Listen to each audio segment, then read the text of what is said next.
న్యాయ చరిత్రలో కొత్త అధ్యాయం, అమల్లోకి నూతన చట్టాలు, కనుమరుగు కాబోతున్న ఐపీసీ సిఆర్పిసి. సో ఈ ఐపీసీ సిఆర్పిసి అన్నది ఉండదు. ఇప్పుడు ఐపీసీ 302 అని సెక్షన్ అంటాం కదా, సిఆర్పిసి 160 కింద, సిఆర్పిసి 41A కింద నోటీస్ వచ్చిందని అంటాం కదా, ఇవిగా కనబడవన్నట్టు. కొత్త చట్టాలని, కొత్త 3 క్రిమినల్ చట్టాలని కేంద్రం మొన్న పార్లమెంట్లో చట్టం చేయడం ద్వారా, బిల్లు తీసుకురావడం ద్వారా అమల్లోకి తెచ్చింది. సో అదే ఈ వార్త. భారత న్యాయ వ్యవస్థలో నూతన అధ్యాయానికి తెరలేచింది. మన దేశంలో బ్రిటిష్ వలస పాలన నుంచి కొనసాగుతున్న భారత శిక్షా స్మృతి ఐపీసీ, నేర శిక్షా స్మృతి సిఆర్పిసి, భారత సాక్ష్యాధార చట్టం కనుమరుగు కాబోతున్నాయి.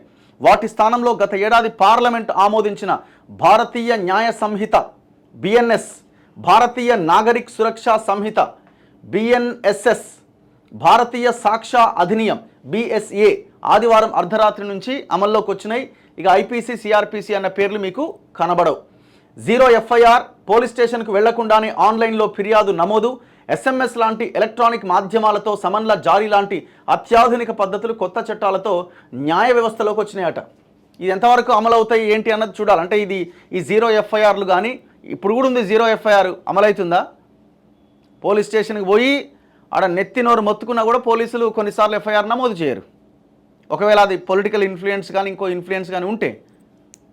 వీటిని తేవడంలో కీలక పాత్ర పోషించిన కేంద్ర హోంమంత్రి అమిత్ షా మాట్లాడుతూ, బ్రిటిష్ పాలన నాటి చట్టాలు శిక్షకు ప్రాధాన్యం ఇస్తే తాము న్యాయానికి పెద్దపీట వేశామన్నారు. భారతీయుల కోసం భారతీయులు ఈ చట్టాలు రూపొందించారు. దీంతో ఇక ఈ వలస పాలన నాటి నేర న్యాయ చట్టాలు శాశ్వతంగా కనుమరుగు కాబోతున్నాయి. కొత్త చట్టాల ఆత్మ, శరీరం, స్ఫూర్తి అంతా భారతీయమేనని తెలిపారు. సామూహిక అత్యాచారానికి మరణశిక్ష కొత్త చట్టంలో, క్రిమినల్ యాక్ట్లో వచ్చింది. ఈ కొత్త చట్టాల ప్రకారం క్రిమినల్ కేసుల్లో విచారణ పూర్తయిన 45 రోజుల్లోగా ఖచ్చితంగా తీర్పు వెలువడాలి. తొలి విచారణ జరిగిన 60 రోజుల్లోపు అభియోగాలు నమోదు చేయాలి. వ్యవస్థీకృత నేరాలను, ఉగ్ర చర్యలను కొత్త చట్టాల్లో స్పష్టంగా నిర్వచించారు. రాజద్రోహం అనే పదాన్ని తొలగించారు. ఇది ఏమైపోయిందంటే, రాజద్రోహం అన్నది మొత్తం పొలిటికల్ ఇన్ఫ్లుయెన్స్ ఉన్న వాళ్ళు, గవర్నమెంట్, రాజ్యము ఈ రాజద్రోహం కేసులు పెట్టేస్తా పోతున్నది. సో ఇప్పుడు ఆ పదాన్ని మొత్తం తొలగించిందట. అయితే దేశ సార్వభౌమత్వం, సమగ్రతలకు భంగం కలిగించే చర్యలను శిక్షార్హం చేశారు.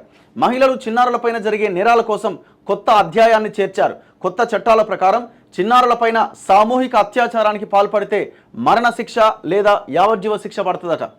సెక్షన్ల కుదింపు. ఐపీఎస్లో కొన్ని సెక్షన్లు సంక్లిష్టంగా ఉండేవి. ఏ నేరం ఏ సెక్షన్ కిందకు వస్తుందన్న విషయంలో కాస్త గందరగోళం ఉండేది. కానీ ప్రస్తుతం సరళతరం చేశారు. భారతీయ శిక్షా స్మృతి ఐపీసీలో ఐపీసీ ఇది 511 సెక్షన్లు ఉంటే, భారతీయ న్యాయ సంహితలో ఆ సంఖ్యను 358కి కుదించారట. ఐపీసీలోని 6 నుంచి 52 సెక్షన్ల మధ్య ఉన్న పలు నిర్వచనాలను ఒక సెక్షన్ కిందకు తెచ్చారు. 18 సెక్షన్లను ఇప్పటికే రద్దు చేశారు. పెళ్లి చేసుకుంటానని చెప్పి మోసం చేయడం, చిన్నారులపైన సామూహిక అత్యాచారం, మూక దాడి తదితర నేరాలకు ఐపీసీలో ప్రత్యేకంగా సెక్షన్లు లేవు. దీంతో గందరగోళం ఏర్పడేది. భారతీయ న్యాయ సంహితలో ఆ లోటును పూడ్చారట. ఫోరెన్సిక్ నిపుణులు తప్పనిసరి. క్రిమినల్ కేసుల్లో దర్యాప్తు మరింత పగడ్బందీగా జరగడానికి వీలుగా తీవ్రమైన నేరాల్లో సాక్ష్యాల సేకరణకు ఫోరెన్సిక్ నిపుణులు సంఘటనా స్థలాన్ని సందర్శించడాన్ని తప్పనిసరి చేశారట. సో ఇట్లా కొన్ని కీలకమైనటువంటి అంశాలను తీసుకొచ్చారు. ఆంధ్రజ్యోతిలో అయితే విలేకంగా బ్యానర్ ఐటమే రాశారు. స్వదేశీ న్యాయం, నేటి నుంచి అమల్లోకి కొత్త నేర చట్టాలు, భారతీయ న్యాయ సంహిత, నాగరిక్ సురక్ష, సాక్ష్య అధినియం. ఐపీసీ అన్నది ఇక బిఎన్ఎస్ అవుతుంది అనమాట. బిఎన్ఎస్ 302 అట్లా, అంటే ఇప్పుడు అట్లా ఆ సెక్షన్ ముందు అది పెడతారనమాట. ఇప్పుడు ఇంతకుముందు ఐపీసీ అని ఉండే. సిఆర్పిసి, బిఎన్ఎస్ఎస్, ఎవిడెన్స్ యాక్ట్ బిఎస్ఏగా మార్పు. సిఆర్పిసి అన్నది బిఎన్ఎస్ఎస్గా మారింది. ఎవిడెన్స్ యాక్ట్ అన్నది బిఎస్ఏగా మార్పు చెందింది. పోలీసులకు మరిన్ని అధికారాలు ఇచ్చిరట. దేశద్రోహం, రాజద్రోహంగా పరిగణన, నిందితుల చేతులకు బేడీల పునరుద్ధరణ, కొత్త చట్టాలపైన పలు వర్గాల అభ్యంతరాలు. ఇది మన కోసం చేసుకున్న చట్టాలు. అమిత్ షా బెయిల్ కఠినతరం చేసిరట. పోలీస్ కస్టడీలో 55 నుంచి 75 రోజులట.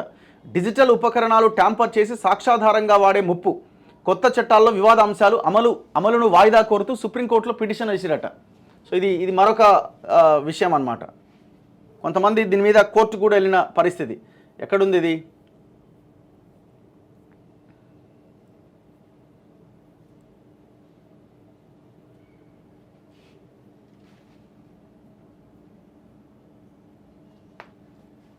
కోర్టుకు వెళ్ళినది ఒక్కసారి అది చూద్దామని.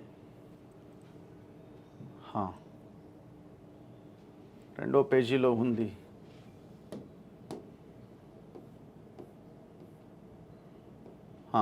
ఈ వివాదాస్పద అంశాలు ఏమున్నాయంటే, న్యాయ సంహిత చట్టంలో గ్యాంగ్, వ్యవస్థీకృత నేర ముఠాల వంటి పదాలు ఉన్నాయి, కానీ వాటిని నిర్వచించలేదట. ఫలితంగా అమాయకులను కూడా కేసులలో ఇరికించే అవకాశాలు ఉన్నాయని న్యాయ నిపుణులు అంటున్నారట. అంటే రాజ్యము, గవర్నమెంట్ ఎవరి చేతిలో ఉంటే వాడు ఏదైనా చేయడానికి అవకాశం ఉంది. మరి అట్లా ఉండొద్దు కదా. న్యాయ సంహిత ప్రకారం మానసిక వికలాంగులకు విచారణ నుంచి రక్షణ లభిస్తుంది. అయితే బుద్ధిమాంద్యం ఉన్న వారిని ఈ కేటగిరీలో చేర్చలేదట. మెంటల్లీ డిజేబుల్డ్ ఉన్న వాళ్ళని. దీంతో బుద్ధిమాంద్యం ఉన్న వారిపైన కేసు పెట్టొచ్చట. నాగరిక్ సురక్ష సంహిత ప్రకారం పోలీసులు నిందితులను తమ కస్టడీలో 15 రోజుల పాటు ఉంచుకోవచ్చట. అంతేకాదు ఆ తర్వాత కూడా 40 నుంచి 60 రోజుల అదనపు కస్టడీని కోరవచ్చు. ఈ కస్టడీని ఒకే దఫాలో కానీ పలు దఫాల్లో కానీ అమలు పరచవచ్చు. తద్వారా నిందితుడికి న్యాయస్థానం బెయిల్ మంజూరు చేసినా కూడా పోలీస్ కస్టడీలోకి తీసుకునే అవకాశం ఉంటుందట. మరి ఇది అన్యాయం కదా. ఇది ఇప్పుడు వాడు ఒకవేళ నిందితుడు అయితే తప్పు చేస్తే అది వేరే విషయం. కానీ ఒకవేళ ఏ తప్పు చేయని అమాయకుడిని బలి చేసి లోపలేసి ఇది పొలిటికల్ ఇన్ఫ్లుయెన్స్, క్వశ్చన్ చేస్తున్నారనో రకరకాల కేసులు పెట్టి లోపలేస్తే అది మారిపోతుంది కదా. ఎలక్ట్రానిక్ రికార్డులను ఎవిడెన్స్ యాక్ట్ ద్వితీయ స్థాయి సాక్ష్యాధారాలుగా పరిగణిస్తే దాని స్థానంలో వచ్చిన భారతీయ సాక్ష్య అభినియం వాటిని ప్రథమ స్థాయి సాక్ష్యాధారాలుగా పరిగణిస్తున్నదట. తద్వారా స్మార్ట్ ఫోన్లు, ల్యాప్టాప్ల వంటి సాధనాలతో పాటు సెమీ కండక్టర్ మెమొరీలో నిక్షిప్తమై ఉన్న సమాచారాన్ని కూడా సాక్ష్యాధారంగా భావిస్తుందట. వీటిని సాక్ష్యంగా పరిగణించే కొత్త చట్టం పోలీసులు వీటిని నిందితుల నుంచి స్వాధీనం చేసుకున్నప్పుడు లేదా తనిఖీ నిర్వహించినప్పుడు వాటిల్లో లేని సమాచారాన్ని తామే స్వయంగా చొప్పిస్తే పరిస్థితి ఏంటి అన్నదానిపై మాత్రం చర్చించలేదట.